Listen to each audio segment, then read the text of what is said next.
What is up, everyone? Welcome back to another episode of A Do to Dad. If this is your first time joining us, welcome. We're happy you're here. So it looks like it might be your first time snowboarding or maybe your first time snow skiing. We're going to help you get set up and ready. Let's go.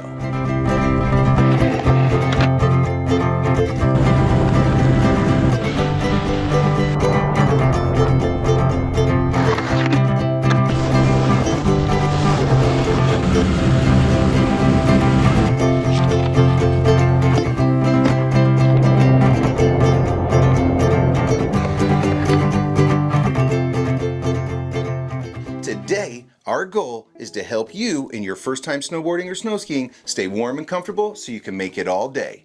What we're going to do, we're going to go over the 4 things that you need to cover to stay good. First, head. Second, body. Third, hands. Fourth, feet. All right, here we go.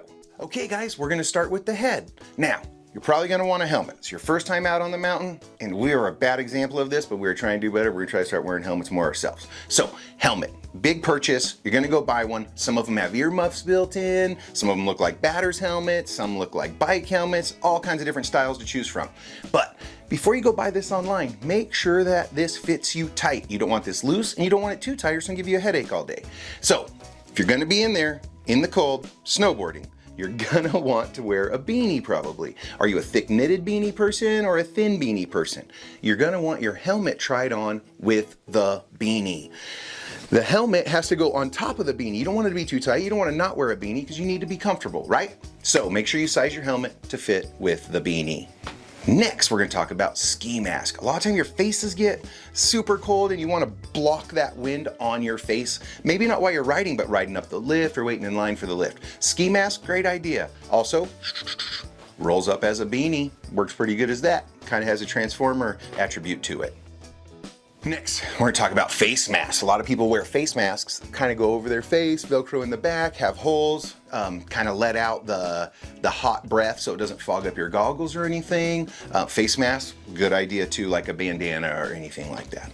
Okay, probably the most important part on your face is going to be your goggles. Now, goggles are kind of important too, and you want to know if you're going to be a helmet wearer or just a beanie wearer or what, because if you buy a goggle that's bulbous like a snow skier style, then you kind of need to get the snow skier style helmet to fit with those goggles. If you get a smaller goggle, you might be able to wear the batter's helmet style or a skateboard style helmet or something like that.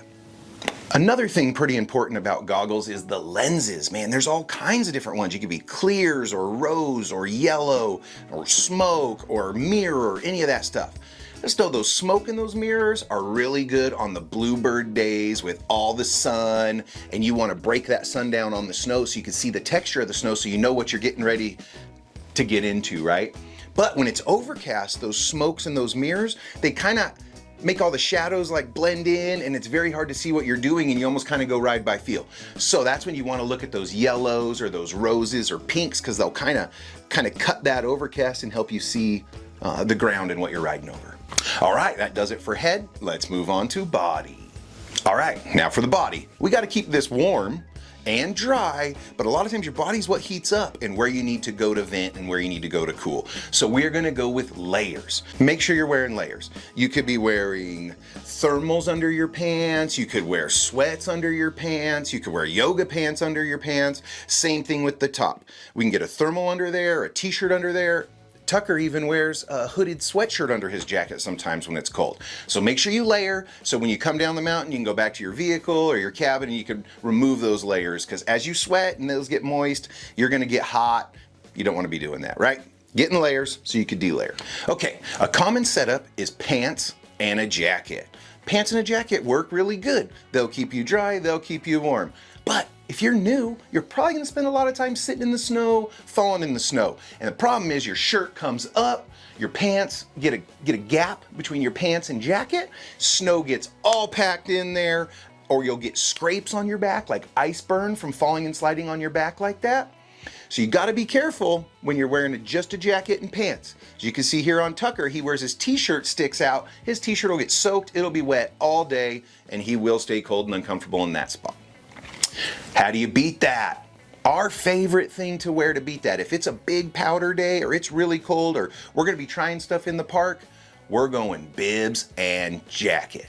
What's really cool about the bibs, they seal you all the way up from your knees all the way to about your chest, and nothing's getting in. Your jacket overlaps it, like you can see here, and you're sealed up. This also gives you a really good opportunity on those warm days. You come down, you get to the truck or the cabin, you can throw that jacket off and you can wear a hoodie under it because your bibs are still sealed from water up to this high. You could be wearing a t-shirt and sit in the snow and nothing's gonna get wet and go in there. You're not constantly pulling them up. Super comfortable, give you a pocket up here in most cases. You can keep your pass or your chapstick or your snacks or whatever you need to keep in there. We are big fans of bibs and jackets. There's a ton of options, right? But this is our third option we're gonna go over. First being pants and jacket, second being bibs and jacket or bibs and hoodie. Third is what we see the most, and I don't know how these people do this. This is bad advice, this is everything, but the jeans and hoodie people. Guys, if it is your first time going to the mountain, really, your first several times going to the mountain, don't wear the jeans and sweater. The jeans have a bad thing. First, they soak up water. Look at this demonstration. As I pour water on this jean, what happens? Turns dark, soaks it up, there it is. Yeah, you're out where it's cold, now that's frozen. Now your jeans are frozen and wet and miserable, and the hoodie does the same thing, right? The hoodie's gonna soak up water, it's gonna do all that. But look at this. You buy real snow pants or real snow bibs, look at how the water runs right off of them. Doesn't soak up. So you're new. You're gonna be sitting in the snow. You're gonna be falling in the snow. Do yourself a favor, get something waterproof, pants, jacket, bibs, jacket. Don't do the jeans and sweater thing, please. Thanks. Okay, now we're gonna move on to the feet. Now, feet is something that a lot of people have issues with. And first, we're gonna start with your boots. Your boots need to be form-fitted. If you're really new and you're renting ones, you're not gonna get to do much with this. You're gonna have to deal with the rental boots, maybe go 2 pairs of socks or something to stop you with blisters, but let's go back to if you own boots, you want to heat mold these. If you need to see that, we've made a video on that. I will link it in the description below. You can click, and this is just normal household stuff, rice, an old sock, and a microwave, and you can form fit these things in your house for you. Okay, so now when you're gonna go form fit your boots, you want to wear the sock combination you're gonna wear while you are riding. So are you a normal sock with a snowboard sock over it? Or are you just a snowboard sock? Whatever it is, make sure you fit your boots with the socks you wear and try to do that same thing, because the thing is gonna get so fitted that if you have 2 socks on when you fit it, but you only wear one thin one when you go ride, your heel might lift, your toes might move, you're gonna get blisters, you're gonna get discomfort, and the gap in there, trust me, it's not gonna be comfortable. Fit your boots with what you're gonna wear. Okay, now let's look at how the pants work with the boots. If you buy a good snowboard pant or a good snowboard bib, not a regular go sledding, play in the snow pant, or those jeans we talked about earlier. Your snowboard pants or snowboard bibs are gonna have hooks on them that are actually meant to hook on your laces. This keeps your pants down, so as you fall or sliding, that your pants don't get up and get all kinds of snow packed in there. Make sure your laces don't come untied. Really good, use the hooks. All right, guys, now let's move on to the hands. Now, the mom, she's cold all the time. She wears a liner on her hands, like a cotton liner, before her gloves. Swears by it. Tucker does not wear the liner. His hands get so sweaty when he does that. It gets hard to pull his gloves off, and he gets cold. He don't do it. So the liner versus non-liner, that's up to you. Also know if you're gonna wear a liner, when you're at that snowboard shop and you're fitting them gloves, try them with the liner to make sure. Bunch of different styles of gloves out there. We're gonna talk about the main 3. First, real gloves. 5 fingers, leather palms, waterproof outers. This is normal. This is kind of what you're gonna see most of the time. Wear these, your hands are accessible. This is the kind of glove you want if you think you're gonna be getting in and out of pockets a lot, you're gonna be turning your GoPro on and off, you're gonna be on your phone, you're gonna be trying to change songs. A lot of movement with the 5-finger gloves. Next one is the mitten. Now the mitten's kind of cool because they don't separate all your fingers, right? Keeps them all together in a nice pad like you see here. The mitten is really good if you're a cold person because you can slip the hot hands hand warmer right in it, like you see Tucker here doing. This is great. This is great. Mittens, hand warmer, cool setup. A little difficult to change songs on your phone, a little difficult to open a zipper to get your pass out or get a pack of gum or use your chapstick. So know that if you're going with a mitten, you'll probably be taking them off a lot if you have to do that kind of stuff.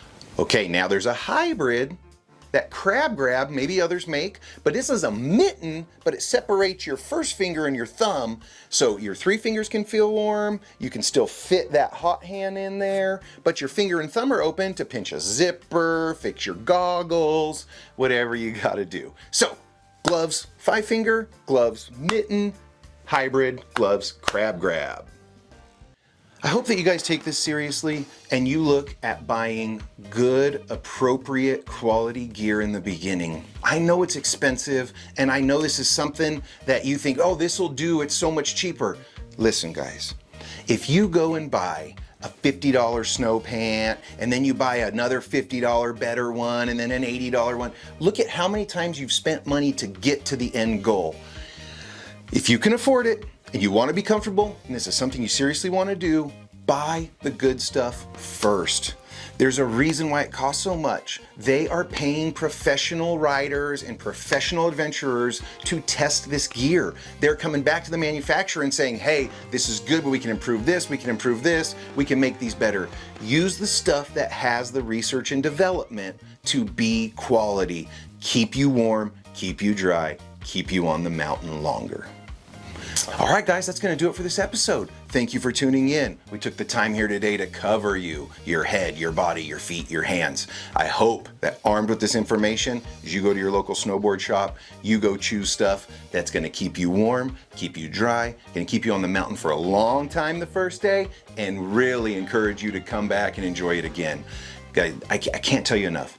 This is quality family time. This will keep you physically fit because this is a ton of exercise that's hidden in fun, and it's just good for your mind, man. A good day up on the mountain snowboarding, looking at nature, slow rides on the lift, nice rides down the mountain, all around good for you. We are here to help you enjoy all that stuff. So thank you guys for joining us. Please like, subscribe, share. If you want to see any more of this snowboard content, we have a bunch coming this year. The season has just started. Subscribe, hit that notification bell, and we will be here for you guys next time. Thank you. See you guys. Yeah, so please subscribe, hit that notification if you guys want to see any more of that snowboarding content. The season has just started. So hit that like, hit that subscribe, and hit that notification. No. Damn phone. All right, guys, thank you for tuning in. No, don't clap. That's loud on the microphone.